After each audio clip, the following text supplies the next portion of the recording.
Morning Staff Chat. Today we're down in Limerick. It's a mighty fine morning and Brian Ryan is the vet that I'll be shadowing today. Brian's been called out to a cow to perform a section, so I'm just going to see how he's getting on here now. So Brian, I'm just after joining you here. You're finishing up on a section. Do you want to just talk through what you've been at so far this morning? Yeah. Morning folks. Brian Ryan is my name. This girl was an unplanned pregnancy, a little young. Calf is oversized. Unfortunately she's been calving for a while, so the calf is deceased. But I think she should be okay. The section went according to plan. So just suturing up the skin now, finishing up. Very good. We'll give her some antibiotics and some pain relief.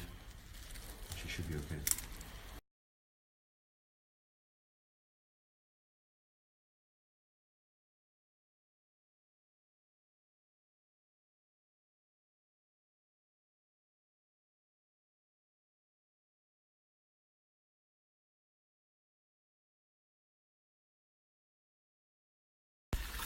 Yeah, so we finished the cesarean.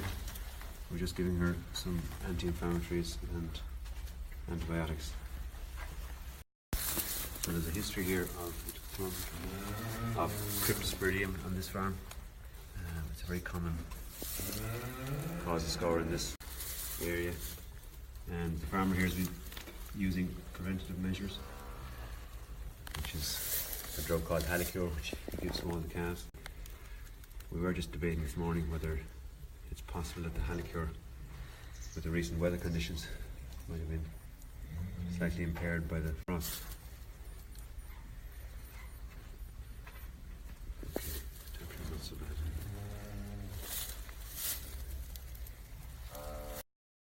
bad. No. Calf is approximately 2 weeks old, which is normally around the time that they might get cryptosporidium. You can almost diagnose diarrhea by the time it happens. Very small baby calves generally get E. coli, K99. Slightly older calves usually get rotavirus, and calves at this age normally get cryptosporidium. That looks like. Okay. We'll take a sample of that now and confirm. Okay.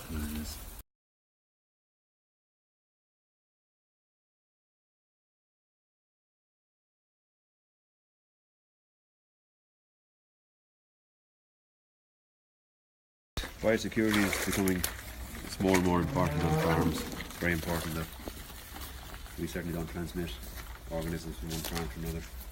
Farmers themselves are much more au fait with this, I think, nowadays themselves. So in most farms they would have a bucket of disinfectant both on entry and exit. I think it's very important. Okay, so welcome to sunny Cappamore. Belatedly good morning to all of you. This is Mulcair Veterinary Clinic. My name is Brian Ryan. I'm one of 3 partners. John Berkeley and Sean Coffey are the other 2 partners. We have 5 other vets. We have 3 veterinary nurses, and we have 4 other staff, ancillary staff. The practice has been here for some time. It was started in the 1950s by John O'Connor, who later became Professor John O'Connor in UCD. So you're all very welcome, and you can have a look. Okay, so this is our office. One of our assistants, Steph, all the way from New Zealand. Front of house staff, Sue, busy on the phone. This is our shop. This is Anna, our small vet, one of our managers. There you go. Fine. Okay, so we're on our way to see a sick cow. This farm would be reasonably typical of our area. He's a youngish man that was milking cows and also had some suckler cows and beef cattle. He has effectively got rid of the suckler cows and beef cattle and increased his dairy herd, built a new parlour. And that has happened a lot in our area, so our suckler herds are decreasing rapidly, seem to be disappearing, particularly in the parts of our practice with possibly better land. I'm not sure is that a slightly worrying trend, but that's what seems to be happening.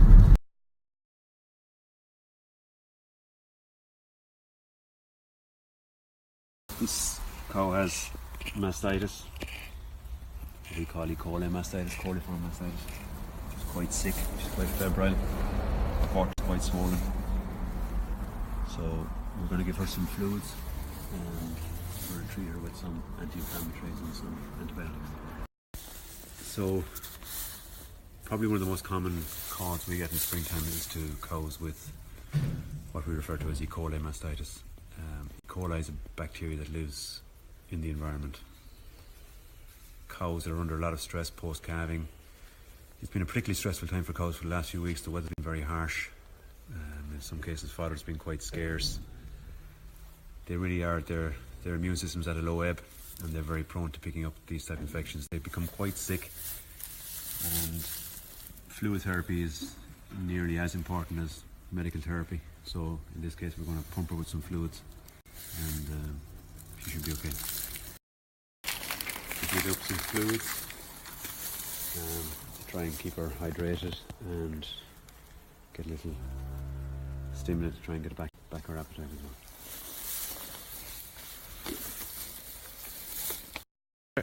These are called an Agger's pump. I have to say they've made a massive difference to vets in practice. They're a fantastic way of administering fluids quickly and safely to cows.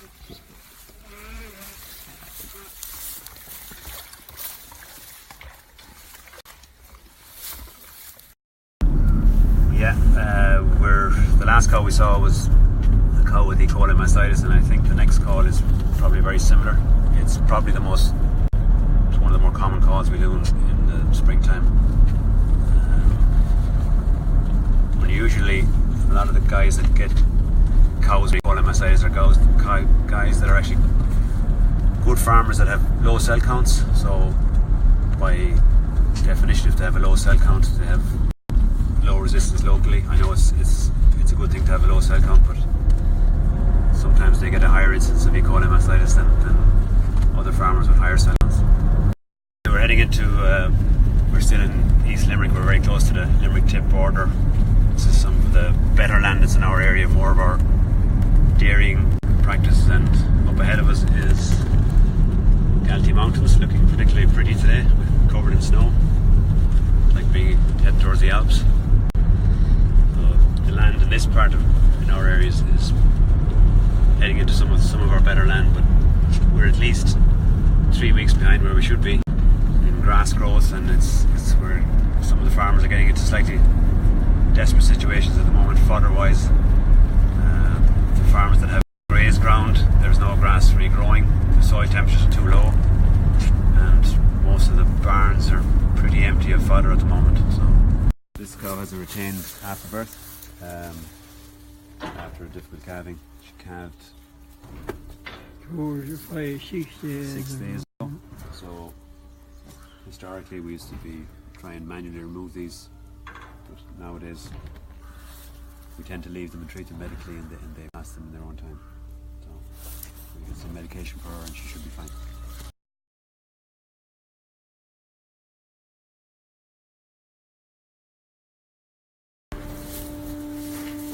This is how we did an LDA operation. So an LDA stands for left displaced apomazum.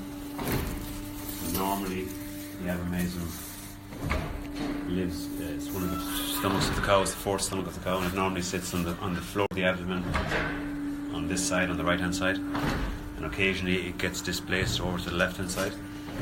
So we operate on them and we deflate and we bring it across to the right hand side. We tack it on here to the body wall so that it can't slip anymore.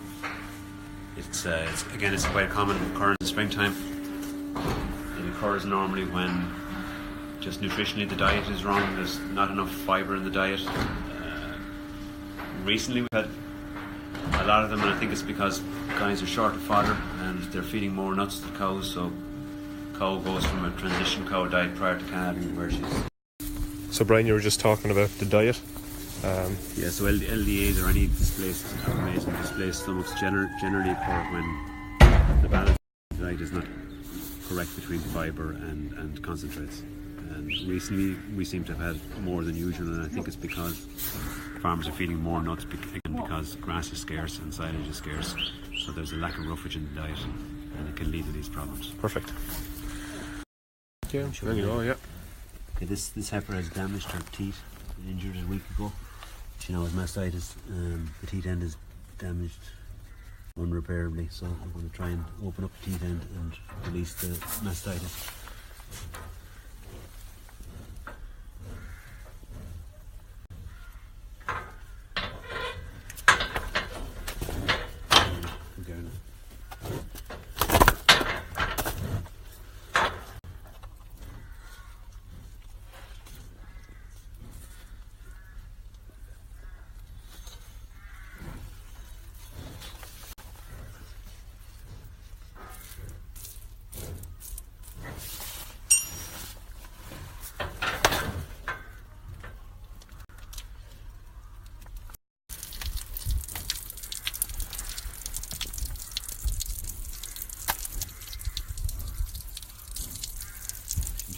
After that.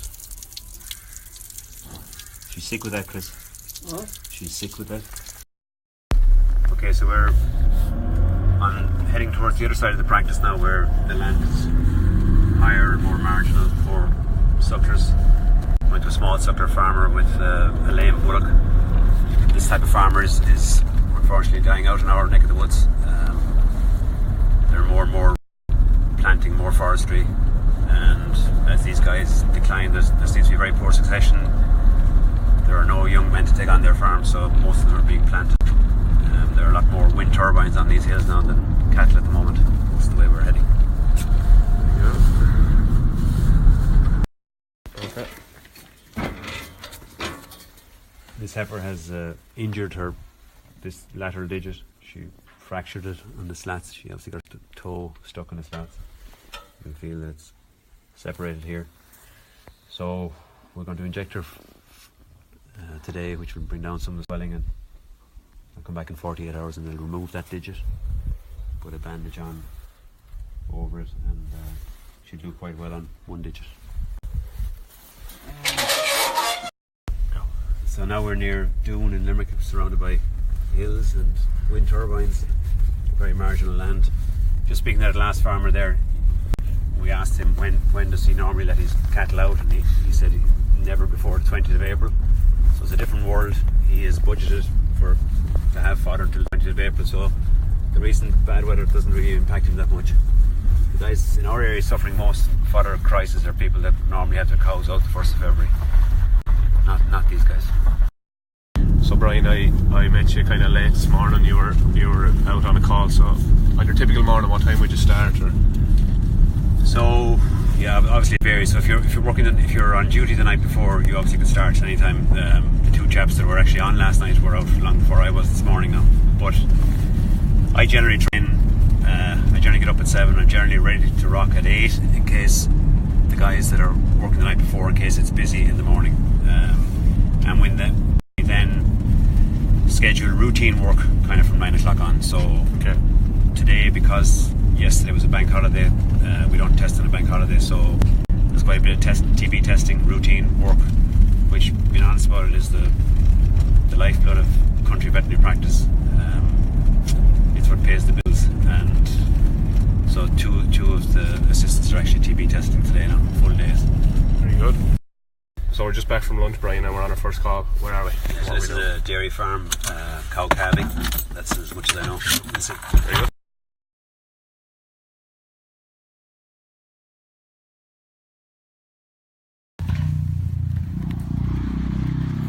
This cow is trying to have twins.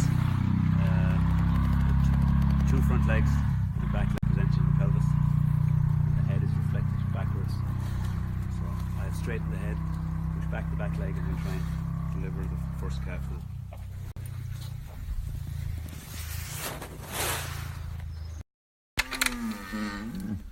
It's a good cow now.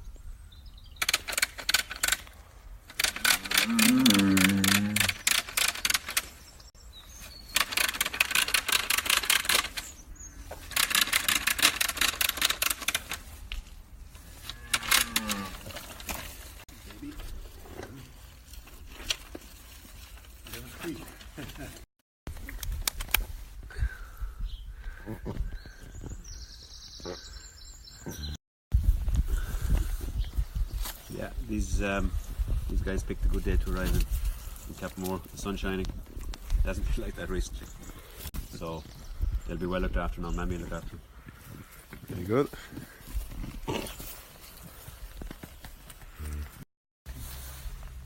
So generally in the front foot, it's generally in the inside claw where they get these problems. In the back foot, it's generally in the outside claw. Well, small stones. Yes. Buried in the lateral claw, so she's obviously picked up a few and bruised, created an abscess. Alright. Okay, we're here on this farm. We're going to scan a few cows. Some cows that weren't scanned last autumn. Most of these cows were scanned, but not these few. Just to see if they're in calf or not. Changes in practice since I became a vet. Ultrasound scanning is one of the major ones. It's a fantastic tool, and the machinery is getting better every year. Yes.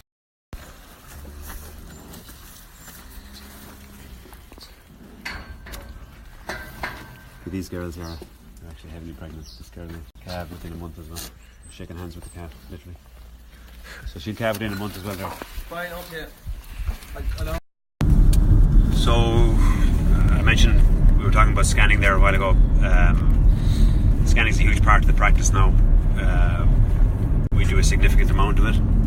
It's a huge. It's very much a value-added service to the farmer. I think we scan cows prior to breeding that have apparent problems. We scan cows early in pregnancy, diagnose twins. We're reasonably accurate on when they're going to calve. And in this case, these cows weren't scanned, so they're now springing the calf. They'll calve in 3 weeks. The farmer doesn't know whether he didn't know whether they were in calf or not. They've been in a feedlot. They're over fat. It just shows the value of scanning them at an earlier date, really. So we're here to castrate a donkey. That's our next job. Not a very common job, but there you go. Very good. Right. Donkey's name is Jack. Brian, so fill me in here. Donkey's name is Jack, so we're going to be nice to Jack.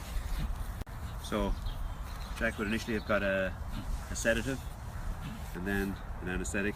So he's now sleeping peacefully and we can carry on with our business. Okay, it's important when we're doing this to make sure that he has 2 descended testicles, that they're fully descended and not cryptorchid, not a rig as such. So they're 2 perfectly formed. He's a 2-year-old perfectly formed testicles. This is the instrument that we use. It's called an emasculator. It cuts and crushes the blood supply to the testicles. We do an open castration, which I'm about to do now.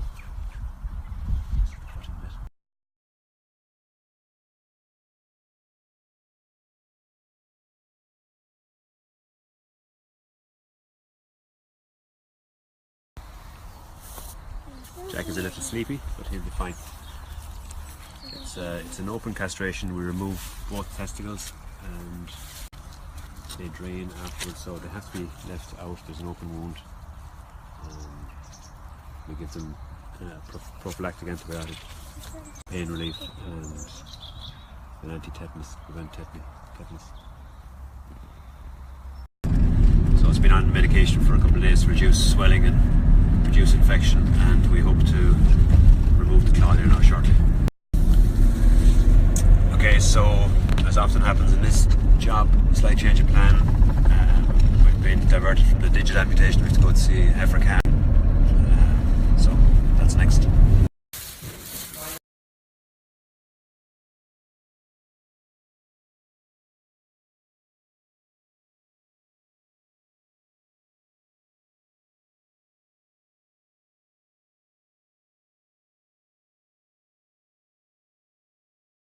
So this is a Frisian heifer that was in calf to an Angus.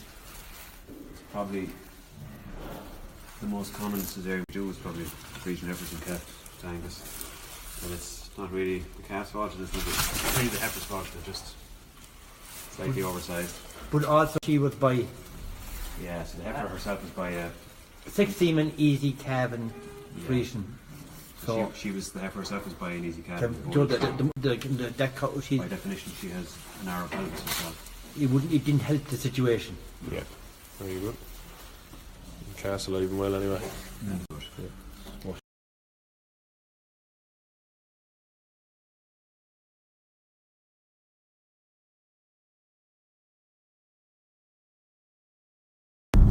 Okay, so we're on our way back to the clinic. That cesarean went according to plan. Mother and baby are fine. So we do a significant amount of those every year. As I was saying earlier on, that I think they're quite successful, and we do them a little earlier than we used to probably. So we're more successful. Farmers are appreciative of that, and they certainly don't try and pull now and try and rectify it later. They tend to call us sooner rather than later. Right, Brian, I joined you a little late this morning, but it's now coming up to 6:30, so same as Donald yesterday. What do you like about the veterinary job, and what do you dislike? What I like working with cattle. I like physically working with cattle and working with horses, and it gives me that opportunity. I like a bit of variety, and I like meeting people. I enjoy meeting the vast majority of my clients on a regular basis, and I've been around long enough that I've got to know a lot of them and a lot of their children, and that interests me. People interest me. That's the bit I like, I think, and okay. I'd recommend, as a lifestyle, I'd recommend it to any young person thinking about doing veterinary. It's a good lifestyle, I think. It's a good, healthy lifestyle, and you do it. You know, I still find it gratifying doing a section and it going well. And what I dislike. Okay, and what do you dislike then about the veterinary? What I dislike is probably my fault rather than the veterinary side of it. I'm not naturally probably business orientated, and I realise that it's a huge part of veterinary now, and it is a very important part of veterinary. But I'm fortunate enough to have some people like Anna and Kieran that look after a lot of that for us, that they deal with companies and they look after a lot of the business. I mean, you can't walk away. It is a business, and you have to we employ a lot of people, and they have to be paid every week, so business is very important. It's just not my natural bent. I'm happier at fixing cows than looking at balance sheets, but luckily I have good people to do that for me. Okay, we're back in the clinic. Just a little walk through. This is the shop area. These are all the samples that we're taking today. Michael, our veterinary nurse, has been working on what they call the snap test, deciding whether they're rotavirus, Pepper-Spraying, or E. coli. Michael does field egg sampling for us, which is a very valuable thing. He does the sampling. Farmers get a text of the results the same day, and they're very appreciative of that service. Hello, Mulcair Vet Clinic. Okay. This is our small animal area. Small animal consulting room. This poor chappie here has had a bad day.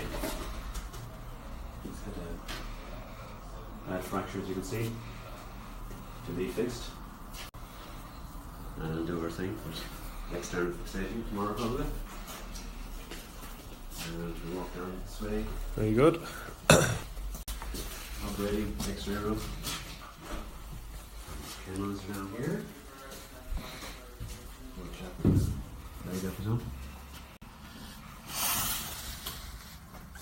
Feeling a bit sad. Very good. Actually, yeah. Okay. Okay, so the sun is setting on Capamore as we speak.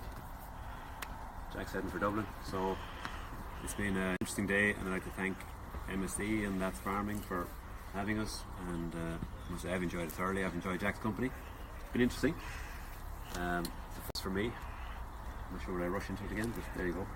Very good. So thanks very much. From MSD, we'd like to thank you for your participation, and do keep up to date for the rest of the week and Snapchat. Thanks, Brian. Thanks, Anna.